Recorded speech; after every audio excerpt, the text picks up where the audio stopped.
In case you missed setting up your dream catcher for your painting, this is how we are going to do that. We're going to take our lid and use that to trace our circle at the top of the paper, just like that. And that's all we need the lid for, so you can go ahead and set that aside. From there, using a ruler, we're going to make a plus sign in our circle, trying to keep those spaces even. If for some reason one is a little bit bigger or smaller, that is okay.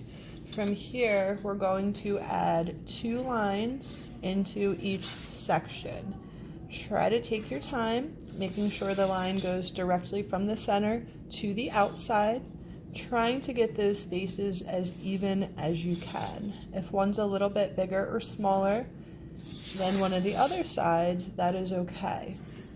Notice I'm also doing the lines only in one section at a time. I'm not going all the way across my circle. I have learned when I try to go all the way across my circle, one side always looks good and one side always looks a little funky. So I take my time to do one at a time. In the end, you should have 12 spaces in yours. So just counting to make sure you have each of those. From there, we're going to draw the hoop for our dream catcher. Your hoop can be really simple. If you want it to be more of just a circle, you can just simply draw a bigger circle around what we traced.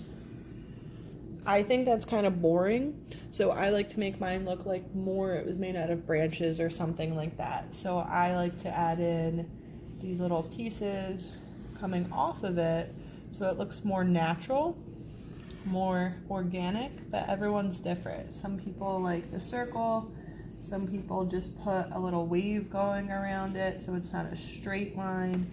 Your choice. Just so we have something to paint later on, because we will be painting that. After that, moving downward, we're going to start to draw our beads. The beads can be really simple. You want to have 5 sets of them. I like to just use squares, rectangles, ovals, keeping it simple.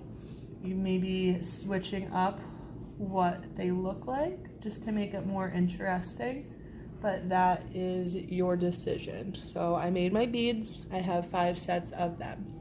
From there, I'm going to draw my feathers hanging below my beads and my dream catcher. The bigger I make my feathers, the more space I have to paint, the more space of the paper it takes up. So I'm going to start by simply sketching in my feathers. Yours can be very simple. They don't have to be as complicated or wavy as mine. Up to yours.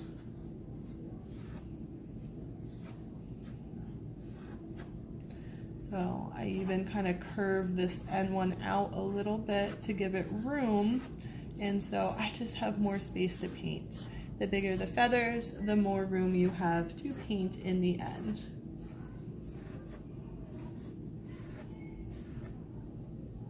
And again, that last one, just kind of curving it off to the side so it does fit and I have room to paint it.